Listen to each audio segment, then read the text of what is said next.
अगर आप सोच रहे हैं अगले बिल गेट्स बनकर ऑपरेटिंग सिस्टम बनाने का या फिर मार्क जकरबर्ग बनकर कोई नए सोशल नेटवर्किंग साइट्स को बनाने का, तो आप गलत सोच रहे हैं। क्योंकि आप बेशक इनकी जिंदगी की कहानियों से मोटिवेट तो हो सकते हैं, लेकिन अपने बिजनेस में कभी सफल नहीं हो पाएंगे।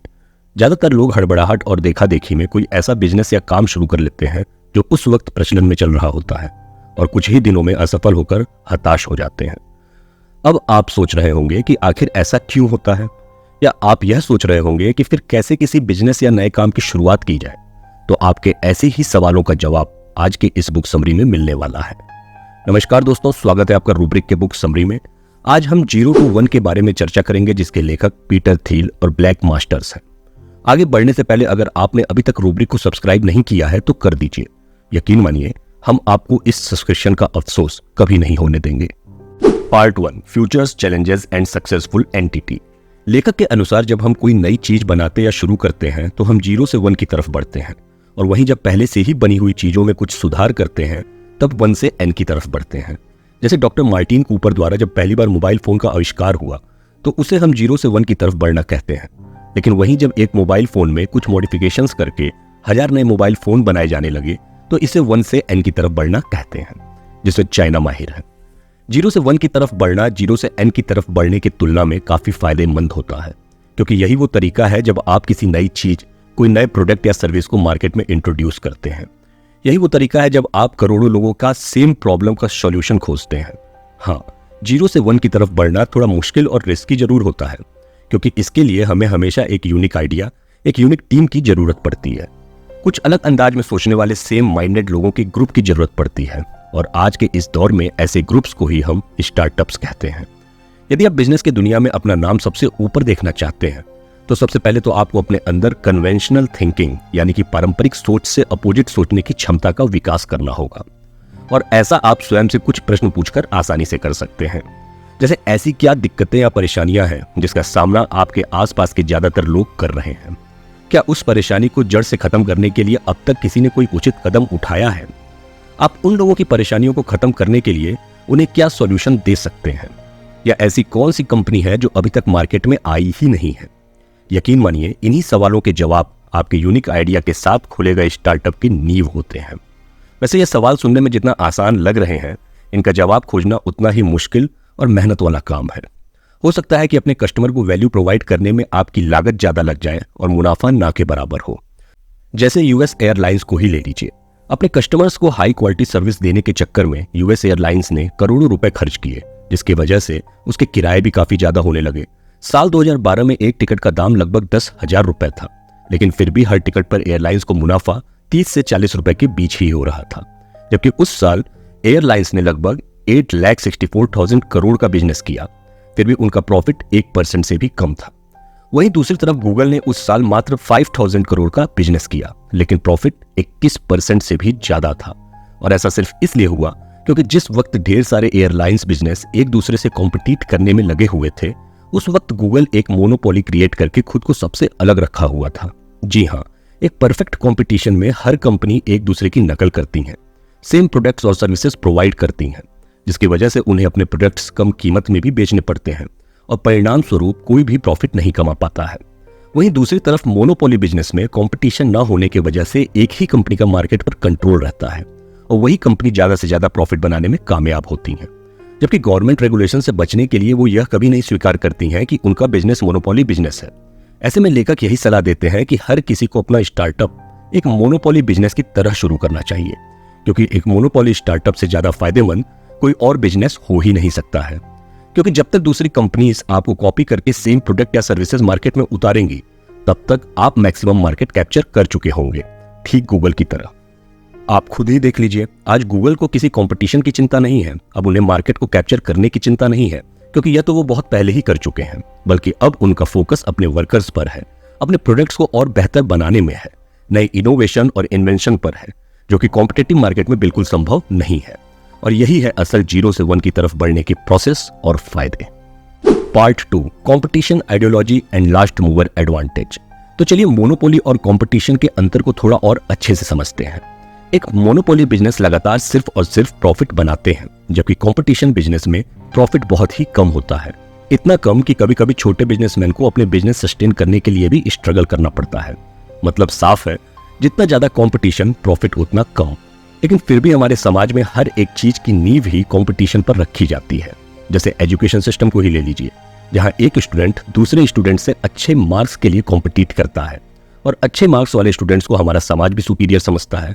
फिर वही स्टूडेंट बड़ा होकर अपने करियर में भी दूसरों के साथ कॉम्पिटिट करने में इतना मशगूल हो जाता है कि अपने जीवन में कुछ उद्देश्य पूर्ण करना ही भूल जाता है। लेखक स्वयं अपने करियर के शुरुआती दौर में कुछ ऐसे ही थे। वो पढ़ने में बहुत अच्छे थे, उनका एडमिशन स्टैनफोर्ड लॉ स्कूल में हुआ और वो वहां पर बाकी स्टूडेंट के साथ भी कॉम्पिटिट करने लगे। उनका अंतिम लक्ष्य सुप्रीम कोर्ट तक पहुंचना था, लेकिन वो किसी वजह से चूक गए और वो इसके लिए खुश हैं, क्योंकि अगर वो इस लास्ट कंपटीशन में जीत जाते तो आज दूसरे लोगों के लिए बिजनेस डील बना रहे होते। वैसे आपको बता दें कि लेखक पीटर थिल वो व्यक्ति हैं जिन्होंने एलॉन मस्क के साथ मिलकर पेपल की शुरुआत की थी और बाद में उस कंपनी को 10,000 करोड़ रुपए में ईबे को बेच दिया। इसके साथ ही वो फेसबुक के पहले इन्वेस्टर्स में से भी एक थे। जब उन्होंने अपना स्टार्टअप पेपल शुरू किया तब वो किसी के साथ कॉम्पिटिट नहीं करना चाहते थे, बल्कि वो तो बस एक यूनिक आइडिया के साथ 0 से 1 की तरफ बढ़ना चाहते थे। और ऐसा ही हुआ। उनके स्टार्टअप ने एक ऐसे प्रॉब्लम का सॉल्यूशन खोजा जो उस वक्त की बहुत बड़ी प्रॉब्लम थी और शायद ही किसी ने उसके सॉल्यूशन के बारे में सोचा होगा।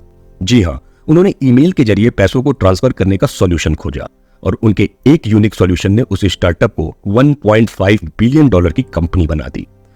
तो यहां यह कहना गलत नहीं होगा कि कंपटीशन से बचने वाले ही मोनोपोली क्रिएट कर सकते हैं। अब न्यूयॉर्क टाइम और ट्विटर को ही ले लीजिए। इन दोनों के पास हजारों एम्प्लॉयज हैं और दोनों का काम भी लोगों तक न्यूज पहुंचाना है। लेकिन जब साल 2013 में ट्विटर पब्लिक हुआ तो उसकी कीमत लगभग $24 बिलियन लगाई गई, जो न्यूयॉर्क टाइम्स से 12 गुना ज्यादा था। जबकि साल 2012 में ही न्यूयॉर्क टाइम्स ने $133 मिलियन कमाए थे और उस वक्त ट्विटर लॉस में था। तो आखिर एक साल में ऐसा क्या हुआ कि ट्विटर ने न्यूयॉर्क टाइम्स से 12 गुना ज्यादा कमा लिया? और इसका जवाब है कैश फ्लो। जी हाँ, किसी भी कंपनी की आज की कीमत इस बात पर निर्भर करती है कि वो कल कितना कमाने वाली है। हम अक्सर सुनते हैं कि अर्ली बर्ड या फर्स्ट मूवर को ज्यादा फायदा होता है, लेकिन बिजनेस के फील्ड में लास्ट मूवर को भी उनसे ज्यादा फायदा हो सकता है। लास्ट मूव करके आप सबके प्रोडक्ट्स और सर्विसेज को देखकर एक ऐसा प्रोडक्ट बना सकते हैं जो पूरे मार्केट में मोनोपोली क्रिएट कर दे और जिसे कॉपी करना भी बेहद मुश्किल हो। तभी आप एंट्री बैरियर बनाकर मोनोपोली का लाभ उठा सकते हैं। तो चलिए अब मोनोपोली बिजनेस के 4 स्तंभ के बारे में भी जान लेते हैं। पहला स्तंभ है प्रोप्राइटरी टेक्नोलॉजी। मतलब आप कोई ऐसा प्रोडक्ट या सर्विस इजाद कीजिए जिसका कॉपी करना मुश्किल ही नहीं, नामुमकिन हो। ऐसे में आप किसी एग्जिस्टिंग टेक्नोलॉजी को भी लेकर उसे कम से कम 10 से 15 गुना इंप्रूव कर सकते हैं, ताकि उसे कॉपी करना मुश्किल ही नहीं बल्कि नामुमकिन हो जाए। दूसरा स्तंभ है नेटवर्क इफेक्ट्स। मतलब जब किसी प्रोडक्ट को हमारे जानने वाले ही यूज करने के लिए रेफर करते हैं तब हम उसे जरूर खरीदते हैं। तीसरा स्तंभ है इकोनॉमीज ऑफ स्केल। जी हाँ, अपने बिजनेस को स्केल करके आप उसे मोनोपोली बिजनेस बना सकते हैं। मतलब आप किसी ऐसे जॉनरे को सेलेक्ट कीजिए जहां लगभग हर कोई आपका कस्टमर बनने के लिए तैयार हो। और चौथा स्तंभ है ब्रांडिंग। जी हाँ, एक मोनोपोली बिजनेस को बनाने के लिए आपके प्रोडक्ट या सर्विस की ब्रांडिंग काफी मददगार साबित होती है। जैसे एप्पल ब्रांड को ही ले लीजिए। लोग मान चुके हैं कि एप्पल का प्रोडक्ट है तो अच्छा ही होगा, फिर चाहे उसके लिए उन्हें कितना भी रुपए देना पड़े। इन 4 स्तंभ के अलावा अपना स्टार्टअप स्टार्ट करने से पहले आपको मार्केट एनालाइज करना भी बेहद जरूरी है, जिसे आप इन 3 तरीकों से कर सकते हैं। पहला, स्टार्ट स्मॉल। जी हाँ, शुरुआत छोटे पैमाने से कीजिए और फिर अपनी मोनोपोली बना लीजिए, और यही सबसे आसान तरीका है। उदाहरण के लिए पेपल को ही ले लीजिए। पेपल ने मार्केट में ई वैलेट उतारने के बजाय ईबे के एग्जिस्टिंग कस्टमर्स पर फोकस किया। चूंकि यह लोग पैसों को चेक से पे करते थे, जिसमें काफी वक्त लग जाता था, और इसी तरह 3 महीने में ही पेपल ने मार्केट के 25% लोगों को अपना कस्टमर बना लिया। दूसरा, डोमिनेट स्ट्रेटेजिकली। एक बार छोटे मार्केट को डोमिनेट करने के बाद आप धीरे धीरे दूसरे मार्केट को डोमिनेट करना शुरू कीजिए। इसका सबसे अच्छा उदाहरण है अमेजॉन। शुरुआत में अमेजॉन सिर्फ किताबें बेचता था, और एक बार मार्केट में मोनोपोली बन जाने के बाद अमेजॉन ने मार्केट में सॉफ्टवेयर्स, सीडी, डीवीडी भी बेचना शुरू कर दिया। और आज सबको पता है कि वो दुनिया का सबसे बड़ा ऑनलाइन स्टोर है जहां सब कुछ मिलता है। और तीसरा है एक्सेप्ट सुप्रीमेसी। मतलब शुरुआत में कभी भी किसी बड़े बिजनेस को चुनौती देने की गलती मत कीजिए, क्योंकि आप उससे कॉम्पिटिट तो नहीं कर पाएंगे और बिजनेस से बहुत जल्दी बाहर भी हो सकते हैं। Part 3, luck, skill and secrets. आपको क्या लगता है, सफलता किस्मत से मिलती है या फिर स्किल से? आइए इस सवाल का जवाब कुछ सफल लोगों से ही जानने की कोशिश करते हैं। जैसे वॉरेन बफेट अपने आप को लकी स्पर्म क्लब का हिस्सा मानते हैं। वहीं जेफ बेजोस अपनी सफलता का श्रेय प्लैनेट्स की अलाइनमेंट, आधा लक, आधा सही टाइमिंग्स और बाकी मेहनत को देते हैं। जबकि बिल गेट्स की माने तो वो स्किल्स के साथ पैदा हुए थे जिनके मदद से वो यह सब कर पाए। शायद अब भी आपको आपके सवाल का जवाब नहीं मिल पाया होगा, क्योंकि यह सारे लोग स्ट्रेटेजिकली हम्बल होने की कोशिश कर रहे हैं। अगर इन लोगों की बात सच है तो स्टीव जॉब्स, एलॉन मस्क या जैक डॉर्सी जैसे लोग जो एक के बाद एक सक्सेसफुल बिजनेस बनाते चले गए, उसे क्या कहेंगे, लक या स्किल? लेखक के अनुसार यह किस्मत का खेल तो बिल्कुल भी नहीं हो सकता है। अब पेपल के ही सारे फाउंडर्स को देख लीजिए। एलॉन मस्क ने स्पेसएक्स और टेस्ला मोटर बनाई, रीड हॉफमैन ने लिंक्डइन, स्टीव चैन, चार्ड हर्ली और जावेद करीम ने मिलकर यूट्यूब बनाया, जेरेमी स्टॉपलमैन और रसल सिमन्स ने येल्प बनाई, डेविड सैक्स ने यैमर बनाई और पीटर थिल ने पैलेंटीर बनाई। आज इनमें से हर एक कंपनीज की इंडिविजुअल वर्थ लगभग $1 बिलियन से भी ज्यादा है। तो ऐसा तो नहीं हो सकता कि एक बेस्ट टीम के सारे लोग एक साथ लकी हो सकते हैं। ऐसे में आप बस एक बात याद रखिए कि अगर आप यह मानेंगे कि सक्सेस स्किल से मिलती है तो आप उसके लिए मेहनत करेंगे और अपना फ्यूचर शेप कर सकेंगे। लेकिन अगर आप फ्यूचर को एक किस्मत के खेल की तरह देखेंगे तो आप कभी भी कड़ी मेहनत नहीं कर पाएंगे और बहुत जल्दी हताश होकर हार मानकर बैठ जाएंगे।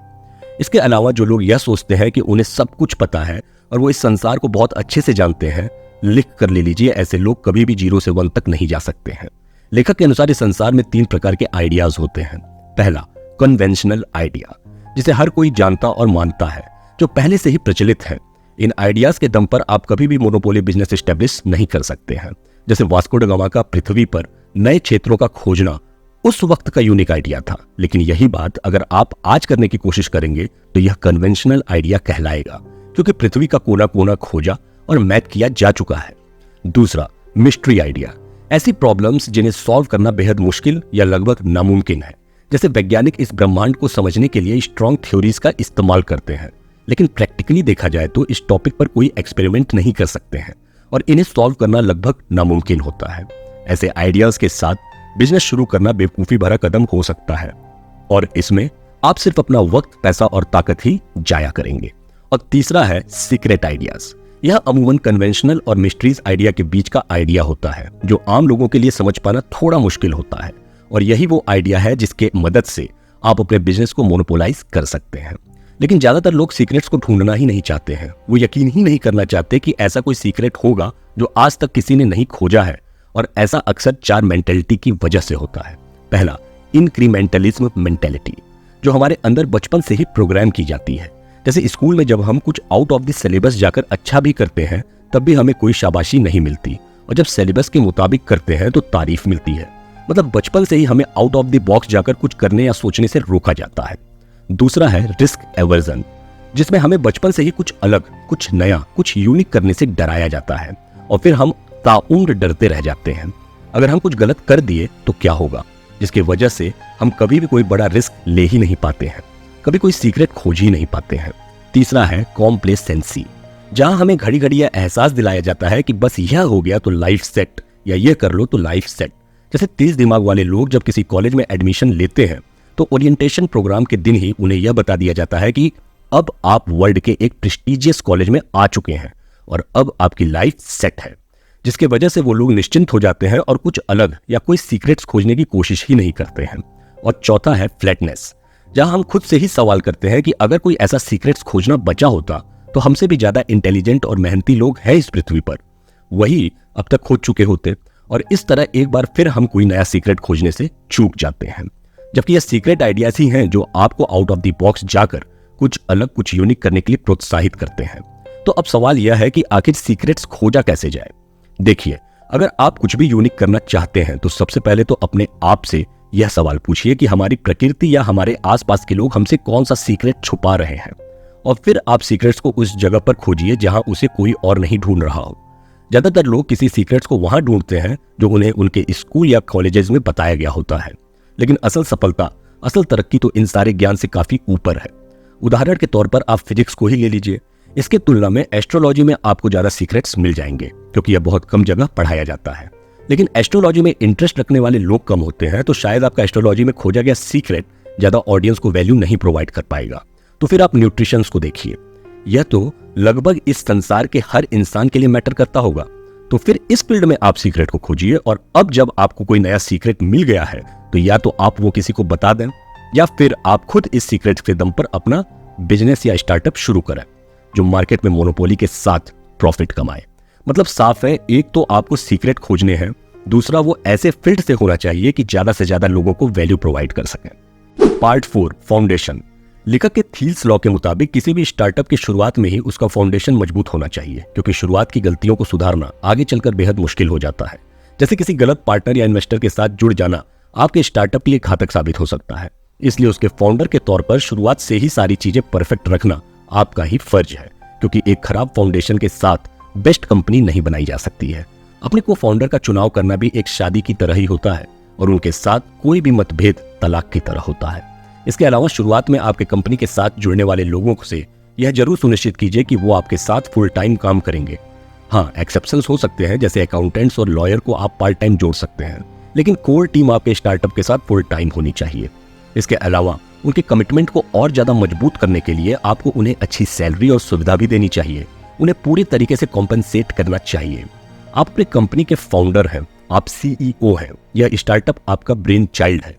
शुरुआत में कोशिश कीजिए कि आप ज्यादा सैलरी ना लें, क्योंकि लो पेइंग CEO अपने कंपनी के प्रति ज्यादा कमिटेड दिखते हैं।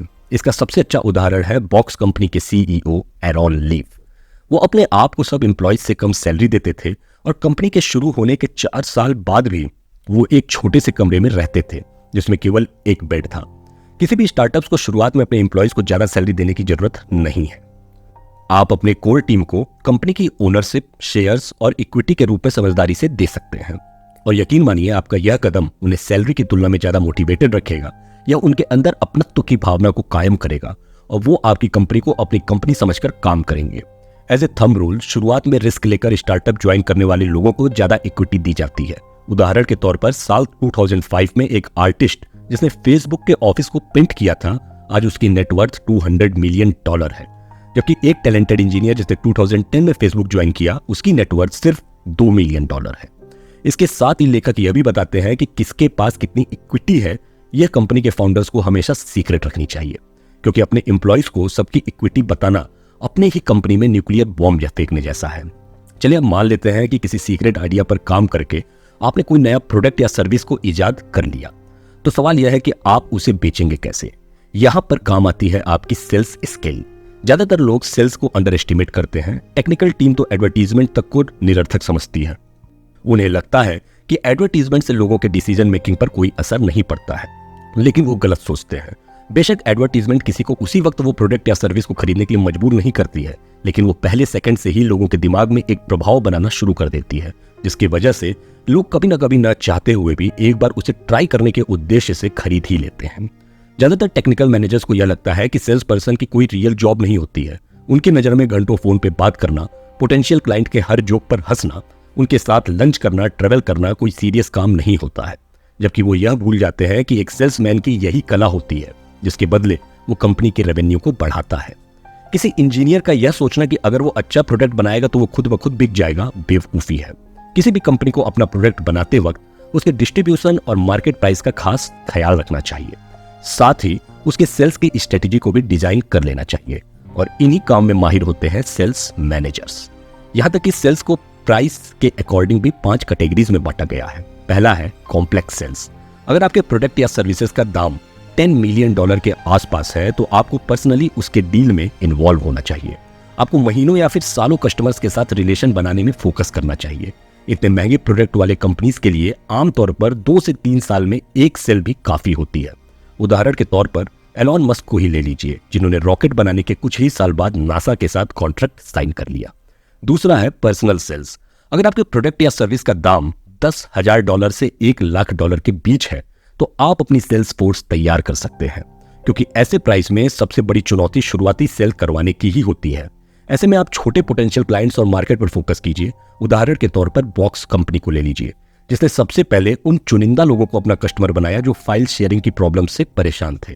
और थोड़ा फेमस हो जाने के बाद साल 2009 में बॉक्स ने स्टैनफोर्ड स्लीप क्लिनिक को अपना कस्टमर बनाया, और आज अपने सेल्स स्ट्रेटेजी की वजह से बॉक्स कंपनी $multi-million कंपनी बन चुकी है।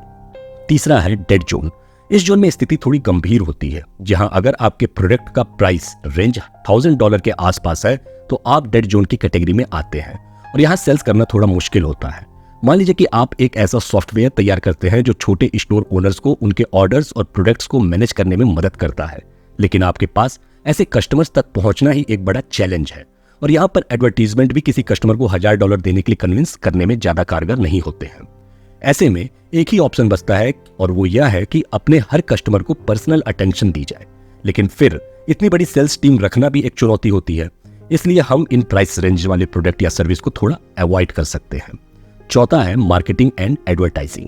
अगर आपके प्रोडक्ट्स का प्राइस $100 के आसपास है तो सेल्स टीम रखना इनएफिशिएंट साबित हो सकता है। ऐसे में आपको टीवी कॉमर्शियल्स, न्यूज़पेपर और बॉक्स डिजाइनिंग पर फोकस करना चाहिए। इसका सबसे बेहतर उदाहरण है P&G के प्रोडक्ट्स। और पांचवा है वायरल मार्केटिंग, जो तब ज्यादा कारगर होती है जब आपके प्रोडक्ट का प्राइस $1 के आसपास हो, जिसमें आपका एग्जिस्टिंग कस्टमर ही आपका सेल्समैन होता है, जो अपने दोस्तों को भी आपके प्रोडक्ट का यूज करने के लिए कन्विंस करता है। या फिर आप फनी यूट्यूब वीडियोस की भी मदद ले सकते हैं जो बहुत जल्दी शेयर किए जाते हैं।